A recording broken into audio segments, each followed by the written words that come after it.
Magdalena Skipper. I am editor-in-chief of Nature, which is a multidisciplinary journal of science, and this is my distinct pleasure to welcome you to this next 30 minutes, during which we will be talking about making science faster, better, and open. So let me invite you to look around you first. Anything that surrounds you, your telecommunication devices you're holding, the state of your health, the way you got here, the way that this space is powered today with electricity is all thanks to advances in science and scientific discoveries. Science is a way of exploring the world, questioning it, tinkering with it to make it better, has been with us, of course, for a long time. But scientific process has not always been the same. And while you may think that scientific progress may be accelerating, there is, in fact, evidence, and Nature, the journal of which I am editor-in-chief, has published some evidence to suggest that the speed with which scientific papers and patents are progressing is becoming less disruptive. So science is becoming less disruptive. We also published evidence to show that remote collaborations brought about as a result of the pandemic and post-pandemic world also lead to fewer breakthroughs. Now, should we be despairing? I certainly do not think so. We are about to hear some very compelling arguments for how to make science faster, better, and crucially open. And to share with us her views, I'd like to invite Dr. Julie Zimmerman, an internationally recognized engineer whose work is focused on advancing innovation in sustainable technologies. She is also Yale's inaugural Vice Provost for Planetary Solutions. So, Julie, what can the global scientific community do to embrace open science and increase the pace and quality of scientific progress? Over to you. Thank you. I'm so excited to be here today to talk to you about open science. This term has been batted around for a long time. And in 2024, it's time to figure out what do we mean when we say open science. It's also notable in 2024 that the planetary challenges we are facing require new science and scientific advances. The challenges we face are complex and interconnected, whether it's avoiding the unmanageable effects of climate change or managing the unavoidable effects, whether it's restoring the biodiversity we have lost or protecting the biodiversity we have left, or it's about advancing communities that are thriving and prospering. All of these challenges are interconnected and complex and require interconnected and complex solutions. This means we need collaboration and partnership. And we need it quickly. And the way to do that is through open science. So for centuries, the scientific process has been considered one that's been closed. Science happens behind closed doors. It requires expensive equipment. And there is a lot of jargon that makes it hard for people to understand what is happening. There's also an ownership over the knowledge that's created because it has economic value. And how do we put that out into the public domain to make it more fair and more accessible? This has led to significant problems in terms of the trust that the public places in the science and the results that are produced. And that limits the implementation of those findings in policy, in clinical decisions for medical care, and advances we see in the marketplace. The other problem with the public having a distrust of science is that a lot of science is funded through public dollars, through taxpayer money. And if we don't have the public's trust to advance this science through open science, there is the potential that we are limiting our ability not only to advance science through new research funding, but to have that science accepted and adapted into new policy frameworks. The implications of science being closed is that science is slower, the advances are less disruptive, as we have heard, and that the uptake is not delivered in the way that we need for social benefit and for the planet. Isaac Newton, a famous English scientist, once said, "I make the progress because I stand on the shoulders of giants." What he meant, of course, was that the work he was doing built on the work of scientists who came before him. Also inherent in that statement is that the giants themselves could not see the horizon. And by Newton being able to stand on their shoulders, he's able to see further into the future, to make progress faster, to see more disruptive, more breakthrough opportunities.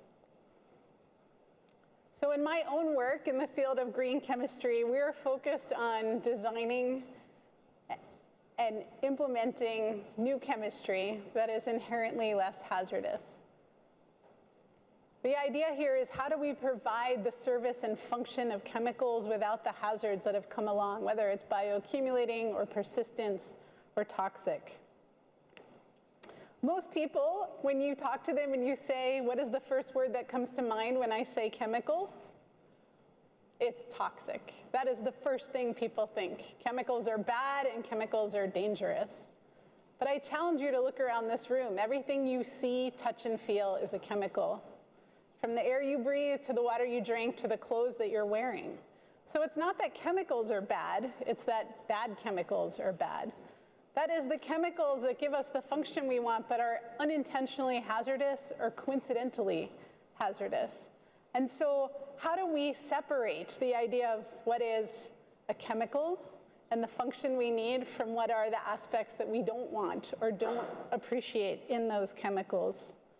That is, we need to change the material basis of our economy and our society to one that is renewable and not depleting, one that is healthful and not toxic, and one that is restorative and not degrading. This all must happen, and happen quickly, as we have already seen the effects of chemicals on the environment and on human health. And the way to do this, again, is through open science, because we need it to happen faster and with higher quality science. So when we start to think about the scientific process and what's involved, it's the idea of taking data and translating it into knowledge, that knowledge into insight, that insight into wisdom, and that wisdom into design. That means we need translation of what science is telling us to policymakers, to the public, to scientists and other disciplines and domains, so that they can build on that new knowledge that has been created. This is a workforce that largely does not exist in the current scientific enterprise. Whose job is it to translate the science that's coming out so that it can be applied and implemented? Who's trusted to serve that role?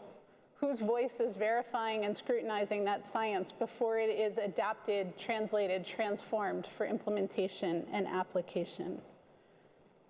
It is important that we figure this out, because as we heard, the scientific advances really are for social benefit, and we need to address the planetary challenges that we are facing. This is not about citizen science. That's important, including people in counting how many birds there are, or amateur astronomers helping us to understand more what's happening in the Milky Way.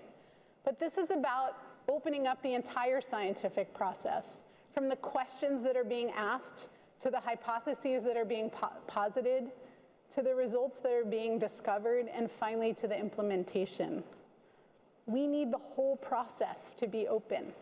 This is not just about making journal articles accessible to people. This is not just about making the knowledge that's been created. It is doing the work of translating it and transforming it. And it is making the science open so that it can be utilized, applied, implemented, and communicated effectively. So open science is a process from the questions we ask, to the results that are generated, to the application and implementation of those results. This leads to not only better outcomes, but better questions. And it leads to not only better outcomes, but the greater likelihood of those outcomes being adopted and implemented for public benefit, for changes in policy, for new products in the marketplace, and for better protection of our planet's resources. This this work is reflected also in green chemistry. So the work that we do is to look around the world and collect data on chemicals and their fate and transport in the environment and their effects on human health and ecosystems. And by pooling all of that data and curating it, we can look for patterns. What is it about a molecule and the properties that make it toxic or make it persistent or make it bioaccumulative? And by looking across all of that data, we can start to give information to chemical designers, to synthetic chemists, and say, you are more likely to design a chemical that's safe, that is in safe chemical space, if you avoid these properties that we know from around the world have led to chemicals that are problematic and of concern. Bad chemicals that are bad. This also leads us to avoiding regrettable substitution. We see a lot of this happen. Not only do companies market products that are chemical free, but they'll market products that say it doesn't have this bad chemical in it that you've heard about in the news. But the public is becoming quite aware to now ask the question, what did you replace that chemical with? And so unless the science is open and the process is transparent, we don't have the trust to say we've made a decision that's better, safer, more benign for you, for your family, for the planet. So the pace of science must speed up. We know the impacts that we are seeing, whether it is persistent chemicals or toxic chemicals or effects on climate or biodiversity loss or environmental injustice. Who is bearing disproportionately the disadvantages of our current chemical enterprise? This is the real power of open science. And progress must happen quickly, as we have seen the effects already, and we know they are increasing rapidly. And with open science, it's not just understanding the world as it is, but open science, real power resides in the potential to design and create the world that we want to live in. Thank you, and I look forward to your questions on the panel.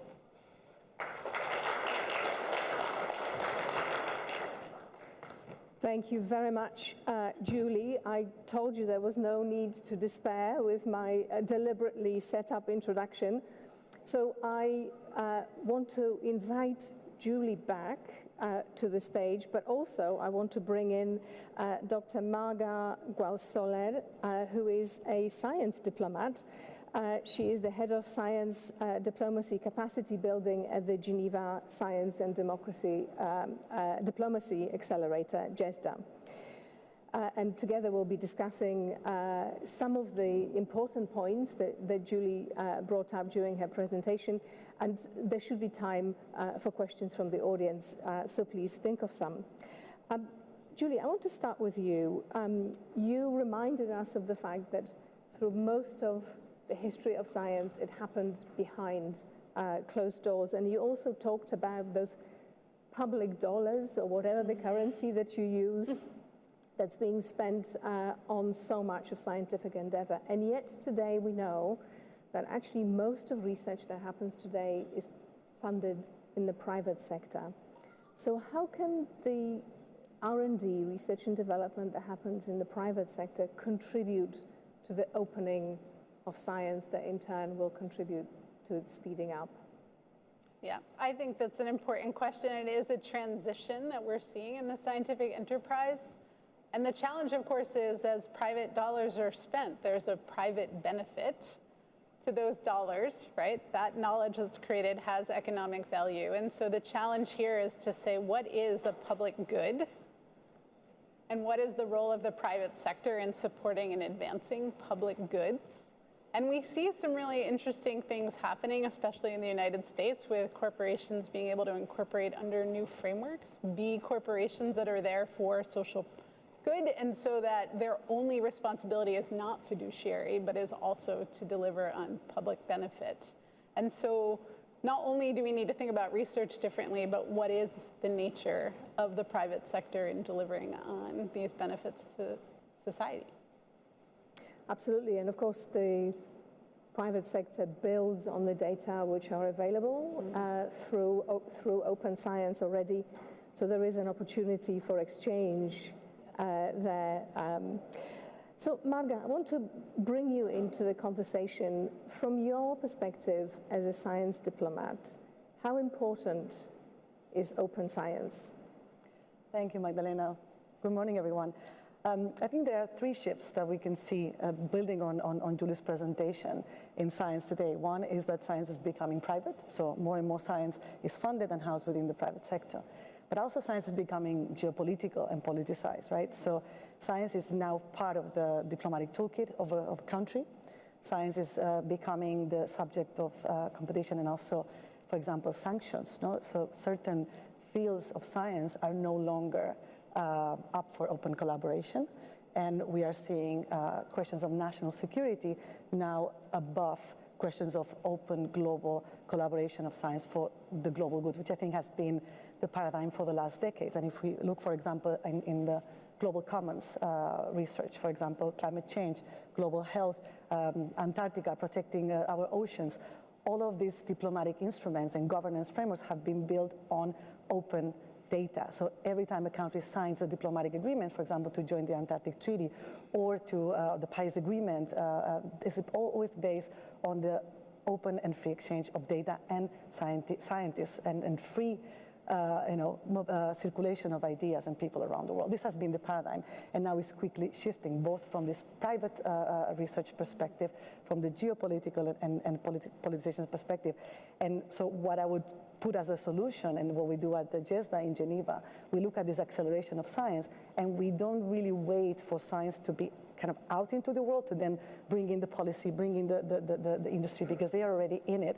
So anticipating the impact of science on society, both the benefits, so how can we harness science for health, for climate, for addressing global challenges, for energy, but also how do we anticipate and mitigate the unwanted or unintended consequences of science, because all of the frontier science that we're going to see in this meeting have also dual use purposes. And I think we need to be very realistic that a lot of science investment now is going towards militarization of science. So we don't have to be naive. I think it's very important to keep the idealist perspective. I'm a scientist, I'm a molecular biologist by training. I grew up believing that science is our one tool to really unite the world and come forward and make progress. But I think the discourse and the narrative, and of course the national policies and fragmentation of the multilateral system are bringing us backwards. So I think the question for us and for this group here is to make science open, but within the bounds and the realities of the political system today. That was a very pragmatic end to your statement. I think you touched on a number of important points. One of them, of course, is the issue of collaboration, which, Julie, you also emphasized. And coming back a little bit to this idea of science used to happening behind closed doors, in my view, all too often we talk about science as something that happens outside of society, outside of the real world. We forget that scientists, researchers themselves are, after all, part of the general society as opposed to somehow set apart from them. And bringing science out of that sort of isolation ties in with trust in science, which of course you spoke about also. Let's explore this a little bit. Again, you emphasized trust in science from a public perspective, from a science unfolding in the public sector. I want to bring us back to the private sector. You talked about some of the marketing messages, how it can be selective. Speak to a little bit to how much room we have around changing our narrative, opening up what we do, both in the public and the private sector, to gain trust in science, something that we absolutely need. Yeah, I think building on what you said, this is a really important point, because the misinformation and distrust is not just around science. So this is a social problem that's evolving in many places about what are facts and what are real facts. I think the more we open up science from the entire process and not just throwing results over the fence and saying, here's the answer, but bringing people along and how do you ask questions, what are the hypotheses, how do we carry out science, what does that mean, how do we test, how do we generate data, what does a result mean? What does an outcome mean? I think, so there's a huge piece of this to me that's about education in terms of what is the scientific process, and then I think that opens the conversation, whether it's coming from private sector or from academia, the results that are being delivered. And I think until we do that, we're going to have a really hard time having results adopted and implemented. Mm-hmm. So sometimes when we think about education, we imagine more sort of broadcasting as opposed to including. So, Marga, I know that you feel strongly about inclusion. To my mind, better science is inclusive science. Can you speak to that? Yeah. And just building on your point on scientific literacy, I think the first element to have an inclusive scientific ecosystem is that the entire population understands science, but not the facts, not the results, but the process, so the scientific method. And we saw this during COVID, that science changes. The nature of science is to constantly challenge the results of your peers to see whether they hold, or you can improve them. And that experimentation in the scientific method, I don't think is communicated today. And that's why I think science is not inclusive, because people feel like science is something that's thrown at them. And when the experts who convey that science change their mind, it makes science look untrustworthy. And I think the pandemic really showed us that we're not doing a good job in training or in teaching to the public. And again, so scientists are also the public. We are all citizens, right? So I always say that culture should be science should be part of culture, because, for example, you could be maybe shamed if you don't know who Shakespeare was or Picasso, right? It's like art and music and culture. That is, for you to have culture, you're supposed to know about certain kind of universal historical and artistic and cultural elements, but nobody really considers you lesser if you don't know what DNA is or what RNA is or what is a gene. And I feel that is extremely important for inclusion, because then if you don't understand something, you might reject it. You might feel that this is something that's being imposed on you without understanding it. And that is really, I think, the basis for the lack of trust. So maybe having an education system that brings us the process and the experimentation rather than the facts. And then the last point, I think, also using the pandemic, is that we say that we have this fragmentation and the competition and the vaccine inequality. This was true, but at the same time, millions of people around the world took a vaccine that was less than 3 months old, right? And they took a chance in science. So I think at that level, we do have a better system of trust in science than we think, but we tend to focus on the kind of the negative. So trying to put a positive spin in there. The pandemic certainly brought science, the details of science, to the general public. I actually recall having a conversation with a taxi driver about PCR. And for those of you in the room who don't know what that is, that of course is a molecular technique for amplifying nucleic acid, so to detect the virus itself. And I was very impressed by that. When else would I have that kind of a conversation? And it is fair to say that the research community, whether it's in the public or private sector, has realized that it needs to be more inclusive, including in that generation phase of research. Certainly, the research papers which we consider at Nature, we see increasingly much more diverse authorship, not just researchers coming from one or two or just a handful of laboratories or research centers, but indeed often, and increasingly so, players who come from outside the traditional research ecosystem. Which brings me to my next question, and slightly cheekily, I'm going to ask you the question that you left open in your presentation. I found that question really striking. So when you spoke about speeding up of science translation, you ask whose job is it to translate the scientific findings and breakthroughs? I think that's a really important question. Do you have any answers or any suggestions?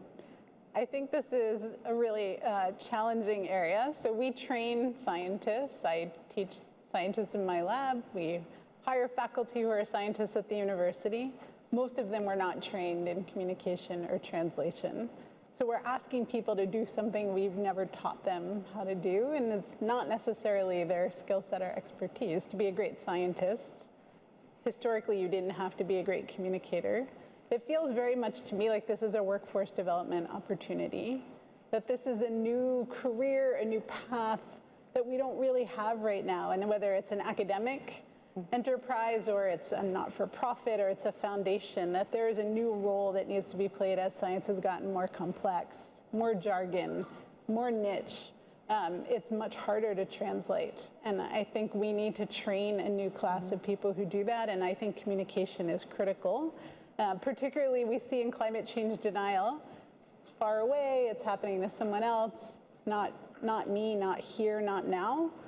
And the more we connect stories, if you like wine, we can't grow grapes in this region anymore. If you like chocolate, we can't grow cocoa plants. If you like fishing or hunting, and connect it and make it very personal to people, they see climate change. But it's not the climate scientist who's going to do that work. That's a very good point. I wonder if there are any comments or questions from the floor. There's a question over here and another one there. Hi, Thomas Crampton. I help scientists and science-based organizations raise capital. And you deal a lot with, Margaret and Julie, with a lot of scientists. What are the primary challenges, or if you could correct the way that they do it or coach them? Because while it's a great aspiration to get the world to understand science better, it's going to take scientists to explain that. I can start with an example from recently. I was in a presentation, an academic presentation on how to make a computational tool for diplomacy, so helping policymakers use big data and AI and machine learning. And the slide next steps were, and I love these researchers, but they say next steps, write a paper, get a grant.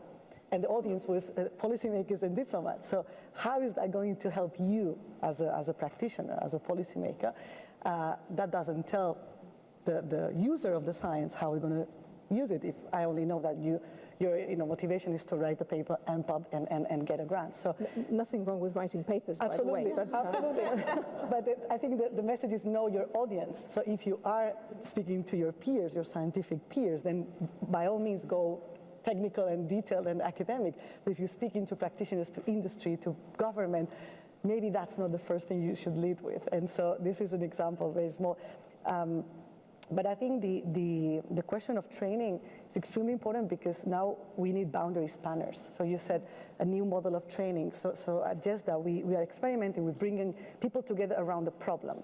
So instead of teaching physics to a policymaker or biology to the CEO, we say we have a common problem, for example, the future of quantum governance, and we need academia, we need industry, we need policy, and then we need society to get on board with the technology. And when there's a common problem, they start to kind of interact and speak the same language naturally. So it's a little bit immersing people and not training them in silos. So if you're a physicist, your whole career will be in physics, but you need to at some point cross over because your research, for example, in quantum computing will have huge implications for the policymakers, and the policymakers need to speak to you and learn to speak to you way before that technology, that science is out into the world. So training boundary spanning, that's how we call it.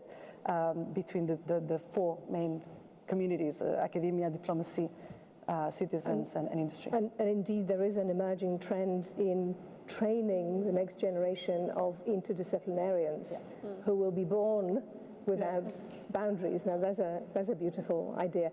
There was a question at the back, just a quick question. Yeah, hi, Alessio Terzi from Cambridge University. I just wanted to go back to the first fact with which you opened this session. You were quoting this paper by Nature of how science, or progress in science is slowing. There are other papers also in economics that show something similar, just saying it's costlier to have these breakthroughs. And yet, if you go around this forum, it would seem that science, technology, and innovation are accelerating immensely. The World Economic Forum just launched a report around the topic of the fourth industrial revolution. If I were to ask people outside even of this forum, they would say technology and innovation is going extremely fast. How do you reconcile these two facts? So the data, the scientific data, and the papers with what's going on elsewhere? I suppose that's a question to me. I'll be extremely brief in the interest of time. The paper I was referring to is talking about connectivity amongst fields and creating new connections from existing knowledge to new knowledge or new disciplines. Of course, many different ways of measuring it. And of course, it's a relative perception. So the collective progress of accumulation of knowledge and its implementation is very clearly advancing, as you just illustrated.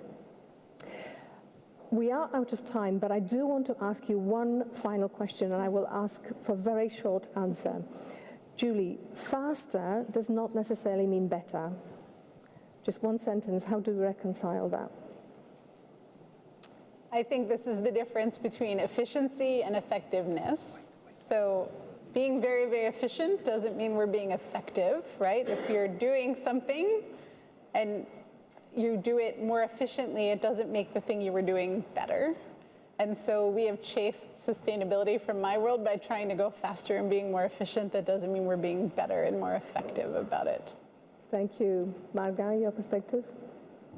Let's not sacrifice excellence and integrity. Very important. So with these comments, I want to thank Julie, Marga once again, and I leave you with the hope, and I think supported by quite a lot of evidence during this discussion, that science is getting better, faster, and indeed more open. Thank you very much. Thank you.